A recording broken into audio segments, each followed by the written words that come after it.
আজকের মুসলিমদের কি হয়েছে? ব্রিটিশরা এই দেশে 200 বছর শাসন করার পরে মুসলিমদের মন এত বেশি হীনমন্যতার শিকার, এরা যে বীরের জাতি, এরা যে অর্থ পৃথিবী শাসন করেছে, এই জিনিসটা আজকে মুসলমানদের মনে নাই। এরা সব ভুলে গিয়েছে। মুসলিম বীরের মতো থাকবে, নেতার মতো থাকবে। যুবকদের কি হয়েছে? যেখানে ইসলাম যে বিধান বলে আমরা সেখানে তার বিপরীতটা করি। ইসলাম বলে তুমি বিবাহ করো, 1টা 2টা 3টা 4টা তোমার সামর্থ্য অনুযায়ী। আমরা কি করি? বিবাহ করি না, 1টা 2টা 3টা 4টা 10টা 11টা পর্যন্ত প্রেম করি। হচ্ছে কি না এটা সমাজে? ইসলাম বলে বিবাহকে সহজ করো, আমরা বলি বেবিচারকে কি করো? সহজ করো। ইসলাম বলে তুমি টাকনুর নিচে কাপড় পরিও না, আমরা গড়ে সবাই টাকনুর নিচে কাপড় পরব। ইসলাম যেখানে যেটা বলে আমরা তার বিপরীত করি। ইসলাম বলে তুমি অমুসলিমদের ধর্মীয় উৎসবে যেও না, আমরা দল বেঁধে সবাই অমুসলিমদের ধর্মীয় উৎসবে যাই। আমার তো মনে হয় আল্লাহ যদি বলতো তোমরা নামাজ পড়িও না, ফজরের নামাজ পুরো মসজিদ ভরে যেত। কারণ আমরা ইসলাম যা বলে তার কি করি? বিপরীতটা করি। এটা আমাদের একটা তবিয়ত হয়ে গিয়েছে। না, একজন যুবক সে অমুসলিম কোন মেয়েকে সে তার গার্লফ্রেন্ড বানাতে পারে না। একজন যুবক অমুসলিম কোন মেয়েকে সে বিবাহ করতে পারে না। একজন যুবক অমুসলিম কোন ছেলেকে সে তার বন্ধু বানাতে পারে না। তার বন্ধু হবে মুমিন নেককার একজন বন্ধু, একজন যুবক তার বন্ধু হতে পারে, ঠিক কিনা? নিজেদের আদর্শকে, নিজেদের স্বকীয়তাকে, নিজেদের সংস্কৃতিকে নিজেরা ধারণ করতে হবে। অন্যের দেওয়া সংস্কৃতি, আমেরিকানের সংস্কৃতি, ইন্ডিয়ার সংস্কৃতি একজন যুবক ধারণ করতে পারে না। ইসলামের যে আদব, ইসলামের যে তাহাজ্জুব, ইসলামের যে তামাদ্দুন, ইসলামের সংস্কৃতিকে মুসলিমরা শুধু লালন করবে। কোন অমুসলিমদের দেওয়া সংস্কৃতি মুসলমানরা লালন করতে পারে না, ঠিক কিনা? সেজন্য সজাগ হতে হবে। আপনার সামনে এই বিশ্বে এই সময়ে বিজ্ঞানের এই উন্নতির যুগে একটা হাসপাতালের মধ্যে ইসরায়েলি হায়নারা হাসপাতালের মধ্যে কোনো পাগলও তো আক্রমণ করে না, হাসপাতালে তারা অন্যায়ভাবে আক্রমণ করে হাসপাতালের শত শত মুমূর্ষু ব্যক্তিকে, মুসলিমকে তারা শহীদ করেছে। এর থেকে বড় পশুর মতো কাজ আর কি হতে পারে?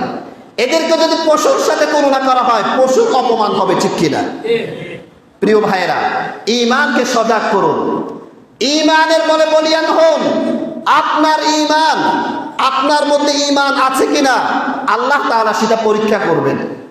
আল্লাহ তাআলা আপনাকে যে শৌর্য দিয়েছেন, আল্লাহ আপনাকে যে সামর্থ্য দিয়েছেন, যে শক্তি দিয়েছেন, আপনি কতটুকু ইসলামের জন্য সেটা ব্যয় করতেছেন, আল্লাহ তাআলা সেটা পরীক্ষা করবেন। আমাদের যুবকেরা সাহাবীদের জামানায় কেমন ছিল আর আজকে আমরা কেমন? অমুসলিমদের সাথে মুসলিমদের আচরণ হবে কেমন? কোরআনে কারিমে এবং হাদিসে বিস্তারিত বলা হয়েছে। আল্লাহ তাআলা কোরআনে বলেছেন, লা ইয়াত্তাখিযুল মুমিনুনাল কাফিরিনা আউলিয়া মিন দুনিল মুমিনিন। কোন মুমিন কোন কাফেরকে বন্ধু হিসেবে গ্রহণ করতে পারে না। যে বন্ধু হিসেবে গ্রহণ করবে আল্লাহর কাছে তার কোনো অংশ থাকবে না। আজকের মুসলিমেরা অমুসলিমদের ধর্ম উৎসবে যায়। আপনি আজ পর্যন্ত একটা প্রমাণ আমাকে দেখাতে পারবেন মুসলমানদের কোরবানির ঈদে কোন অমুসলিম গরু জবাই করছে? একটা প্রমাণ দেখাতে পারবেন? কিন্তু আমরা মুসলিম শাসকেরা, আমাদের সরকার মণ্ডলী, আমাদের রাজনৈতিক দলের নেতারা, আমরা নিজেরা অমুসলিমদের ধর্মীয় উৎসবে যাচ্ছি, সেখানে সন্দেশ খাচ্ছি, তাদের দেওয়া খাবার আমরা গ্রহণ করি কিনা? তার মানে আমাদের মধ্যে ঈমান নেই।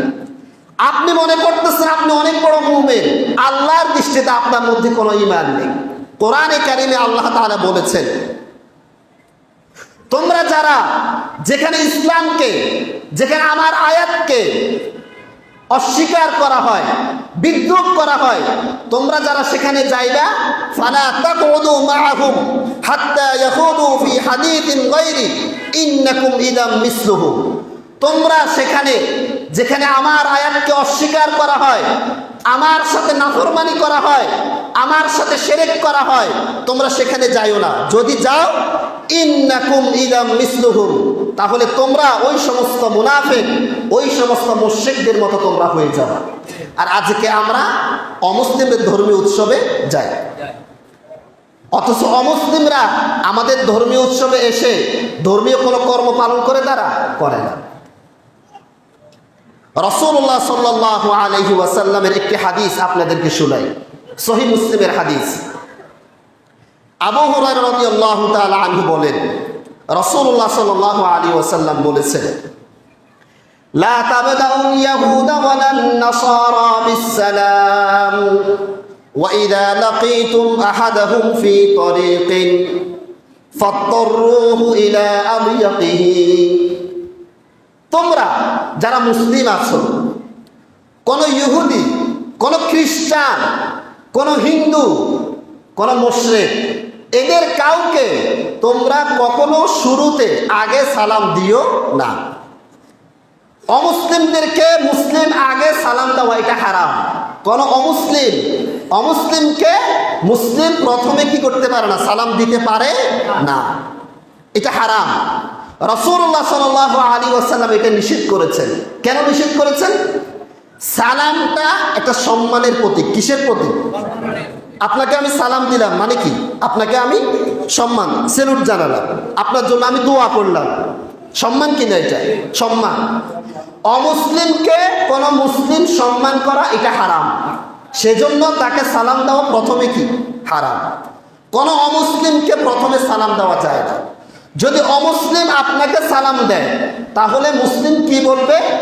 রাসূলুল্লাহ সাল্লাল্লাহু আলাইহি ওয়াসাল্লাম বলেছেন, বুখারী মুসলিমের হাদিস, ইযা সাল্লামা আলাইকুম আহলুল কিতাবি ফাকুলু ওয়া আলাইকুম। কোন অমুসলিম যদি তোমাকে আগে সালাম দেয় তাহলে তুমি শুধু ওয়া আলাইকুম বলবা। কি বলবা? ওয়া আলাইকুম। আসসালাম বলা যাবে না, ওয়া আলাইকুমুস সালাম বলা যাবে না, শুধু কি বলতে হবে? ওয়া আলাইকুম। কিন্তু কোন মুসলিম অমুসলিমকে আগে কি করতে পারবে না, সালাম দিতে পারবে না। এরপরে রাসূলুল্লাহ সাল্লাল্লাহু আলাইহি ওয়াসাল্লাম বলতেছেন, তোমরা যখন রাস্তায় চলো, ওয়া ইযা লাকীতুম আহাদাহুম ফি তরিকি, তোমরা যখন রাস্তায় চলো তখন এমন হতে পারে কিনা, আমিও যাচ্ছি, একজন হিন্দু আসতেছে, হতে পারে কিনা, অমুসলিম আসতেছে, হতে পারে কিনা? পারে। রাসূলুল্লাহ সাল্লাল্লাহু আলাইহি ওয়াসাল্লাম বলতেছেন, তুমি এমন ভাবে হাঁটবা, ফাত্তারুহু ইলা আদিয়াকিহি, তুমি এমন ভাবে হাঁটবা, তুমি অমুসলিমকে বাধ্য করবা যাতে সে রাস্তার এক পাশে যেতে বাধ্য হয়, সে যাতে রাস্তার মাঝখানে নেতার মতো হাঁটতে না পারে। নেতার মতো হাঁটবে কে? মুসলিম। সেজন্য বলতেছেন তিনি, তুমি এমন ভাবে হাঁটবা যাতে সে রাস্তার এক পাশে যেতে কি হয়, বাধ্য হয়। হ্যাঁ, বাকি তার উপর জুলুম করা যাবে না, তাকে তুমি রাস্তা থেকে ফেলে দিও না, গর্তে ফেলে দিও না, কিন্তু তুমি রাস্তার মাঝখানে এমন ভাবে হাঁটবা যাতে সে এক পাশে যেতে কি হয়, বাধ্য হয়, যাতে সে তোমার সামনে নেতাগিরি দেখাতে না পারে। বীরের জাতি, বীরের মতো চলাফেরা করার অধিকার একমাত্র মুসলিমদের। যুগ যুগ ধরে এটাই ছিল। খেলাফতের সময় মুসলিমদের রাজত্ব ছিল। একটা পুরা খেলাফতের যুগে একজন বোনকে লাঞ্ছনা করার অধিকার কোনো অমুসলিমের ছিল না। আর আজকে আমরা সারা বিশ্বে মুসলিম জাতি লাঞ্ছিত। হিন্দুস্তানে একজন বোনকে, মুসলিম বোনকে একটা হিন্দু রাজা লুণ্ঠন করেছিল, তাকে অপমান করেছিল। ওই বোন তখন খলিফা ছিল, খলিফা মুতাসিম বিল্লাহ। খলিফা মুতাসিম বিল্লাহকে ডেকে সে বলতেছে, ওয়া মুতাসিমা, হে খলিফা মুতাসিম, তুমি কি আমার কান্নার আওয়াজ শোনো না? আমি যে এখানে, আমাকে দর্শন করতেছে তারা, আমাকে যে তারা অপমান করতেছে, আমার ইজ্জত আবরুতে তারা লুণ্ঠন করতেছে, তুমি কি এটা শোনো না? এই বোনের আওয়াজ আল্লাহ তাআলার এই পৃথিবী অতিক্রম করে মাইলকে মাইল অতিক্রম করে খলিফা মুতাসিমের কানে চলে যায়। তখন খলিফা মুতাসিম সৈন্যবাহিনী প্রেরণ করে যে আমার এই খেলাফতের যুগে পুরো বিশ্বে যেখানে আমার কোন মুসলিম বোনের ইজ্জত আবরু লুণ্ঠন হবে, আমি খলিফা মুতাসিম থাকতে এটা বরদাস্ত করা হবে না, ঠিক কিনা? তিনি সাথে সাথে সৈন্যবাহিনী পাঠিয়েছেন, ওই বোনকে উদ্ধার করা হয়েছে। এই খলিফা মুতাসিম ইমাম আহমদ রাহিমাহুল্লাহকে, চার মাযহাবের একজন ইমাম, অনেক বেশি তাকে কষ্ট দিয়েছিল খলকে কোরআনের মাসালায়। একটি মাসালায় দিনে ৮০টা করে ব্যত্যাঘাত করত ইমাম আহমদকে। ইমাম আহমদ বলেছেন, আমি খলিফা মুতাসিমকে কখনো ক্ষমা করব না, কিন্তু আমার কাছে মনে হয় আল্লাহ তাআলা হয়তোবা খলিফা মুতাসিমকে ক্ষমা করে দিতে পারে। কেন? যে খলিফা মুতাসিম তার সময়ে সে একজন মুসলিম বোনের ইজ্জত আবরুর হেফাজতের জন্য যোগ মাইলকে মাইল দূরে সৈন্যবাহিনী প্রেরণ করেছে। তার এই বিরক্তপনা কাজের জন্য আল্লাহ তাআলা হয়তোবা তাকে কি করে দিবেন? ক্ষমা করে দিবেন। এই হচ্ছে খলিফাদের বৈশিষ্ট্য। এই সমস্ত খলিফারা হয়তো অনেক সময় জুলুম করছেন, কিন্তু তারা খেলাফতের প্রশ্নে, ইসলামের প্রশ্নে কোনো অমুসলিমকে তারা কখনো ছাড় দিত না, ঠিক কিনা? আর আজকে আমরা কি করতেছি? আমরা শুধু যেখানে যাচ্ছি সেখানে মাসদুম হচ্ছি। প্রিয় ভাইরা, অমুসলিমরা কখনো আপনাকে বন্ধু হিসেবে গ্রহণ করবে না। তারা যতই বলে যে আমরা তোমাদের সম্প্রীতি চাচ্ছি, ভালোবাসা চাচ্ছি, কখনো না। যদি এটা হতো গণতন্ত্রের এই যুগে, কেন ভারতে শত শত মুসলিম কেন অন্যায়ভাবে শহীদ হয়? কেন ভারতে শত শত মসজিদ ভাঙ্গা হচ্ছে? কেন বাবরি মসজিদকে ভাঙ্গা হয়েছে? কেন বিভিন্ন মসজিদকে মন্দির বানানো হচ্ছে? অথচ তারাই তো আমাদেরকে শান্তির স্লোগান দেয়। যে আমেরিকা শান্তির স্লোগান দেয়, সে আমেরিকা ইসরায়েলকে সহযোগিতা করে কোটি কোটি লক্ষ লক্ষ মুসলিম বামনকে তারা শহীদ করতেছে, ঠিক কিনা? অমুসলিম কখনো আপনাদের বন্ধু হবে না, মুসলিমদের বন্ধু হতে পারে না। কোরআনে কারিমে আল্লাহ তাআলা অন্য একটি আয়াতে এই কথাটি বলেছেন। আল্লাহ তাআলা বলেন, লাতাজিদান্না আশাদ্দান নাসি আদাওয়াতান লিল্লাযীনা আমানুল ইয়াহুদা ওয়াল্লাযীনা আশরাকু ওয়া লাতাজিদান্না আকরাবাহুম মাওয়াদ্দাতান লিল্লাযীনা আমানুল্লাযীনা ক্বালু ইন্না নাসারা। তোমরা মুসলিমদেরকে আল্লাহ তাআলা বলতেছেন, মানুষদের মধ্যে যত অমুসলিম আছে পৃথিবীতে তোমরা দেখবে কিয়ামত পর্যন্ত তোমাদের সবচেয়ে বড় শত্রু হচ্ছে ইহুদিরা। কারা? লাতাজিদান্না আশাদ্দান নাসি আদাওয়াতান। শত্রু হিসেবে তোমরা পৃথিবীতে সবচেয়ে যাদেরকে কঠিন পাবা, তোমাদের সবচেয়ে বেশি যারা শত্রুতামি করবে, শত্রুতা করবে, তোমাদের প্রতি সবচেয়ে যারা বিদ্বেষ লালন করবে, তারা হচ্ছে ইহুদিরা। এটা বাস্তব কিনা? সবচেয়ে বেশি মুসলমানদেরকে নির্যাতন করছে কারা? এই সমস্ত ইহুদিরা। এরপরে আল্লাহ তাআলা বলতেছেন, এরপরে তোমাদের সবচেয়ে বড় শত্রু হচ্ছে মুশরিকরা। কারা? এই সমস্ত হিন্দুরা, উগ্রবাদী হিন্দুরা অন্যায়ভাবে মুসলিম আইনজীবীকে, মুসলমানদেরকে বাংলাদেশে এবং ইন্ডিয়ায় অন্যায়ভাবে শহীদ করতেছে কিনা? তার মানে এরা আমাদের শত্রু। অমুসলিম কখনো মুসলিমদের বন্ধু হতে পারে না। অমুসলিমদের সাথে সৌহার্দ্যপূর্ণ আচরণ হতে পারে, সেও সমাজে থাকবে, আমিও থাকবো। আমি তার প্রতি জুলুম করব না, সদাচরণ হবে, লেনদেন হতে পারে, তার সাথে চুক্তি হতে পারে, তার দোকান থেকে আমি কিনতে পারি, সে আমার দোকান থেকে কিনতে পারে, কিন্তু তার সাথে আমার কখনো বন্ধু হতে পারে না, বন্ধুত্ব হতে পারে না। এরপরে তৃতীয় সবচেয়ে যারা বেশি শত্রু, তারা হচ্ছে খ্রিস্টানরা। সবচেয়ে বড় শত্রু কারা? মুসলমানদের ইহুদি। এরপরে মুশরিকদের পরে খ্রিস্টান। এইভাবে আল্লাহ তাআলা সিরিয়াল দিয়ে দিয়েছেন। আপনি কোরআনের এই আয়াত এই জামানাও যদি আপনি প্রয়োগ করতে চান, 100-এ 100 আপনি মিলাতে পারবেন।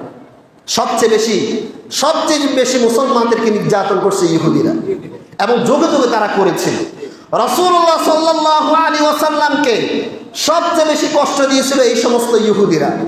চুক্তি ভঙ্গ করেছিল, ওনাকে গোস্তের সাথে বিষ মিশিয়ে ওনাকে শহীদ করতে চেয়েছিল কিনা খায়বারে। সেজন্য প্রিয় ভাইয়েরা, আমাদের সজাগ হতে হবে। মুসলমানদেরকে, মুসলিম যুবকদেরকে মোহাম্মদ বিন কাসেমের মতো সাহসী হতে হবে, সালাউদ্দিন আইয়ুবের মতো সাহসী হতে হবে। ইসলামী খেলাফত যাতে কায়েম হয় সে চেষ্টা করে যেতে হবে। আমি তো মনে করি এই যুগের তরুণ যারা, তাদের মাধ্যমে আগামীতে পৃথিবীতে ইসলামী খেলাফত কায়েম হবে ইনশাআল্লাহ। সকলে বলে ইনশাআল্লাহ। ইনশাআল্লাহ কায়েম হবে, আল্লাহ তাআলা কায়েম করবেন। আমরা সবাই যেখানে যে মুহূর্তে থাকি ইসলামের জন্য নিজেদের জীবনের রক্তটুকু যদি দেওয়ার প্রয়োজন হয় দিতে প্রস্তুত আছি না ইনশাআল্লাহ? ইনশাআল্লাহ।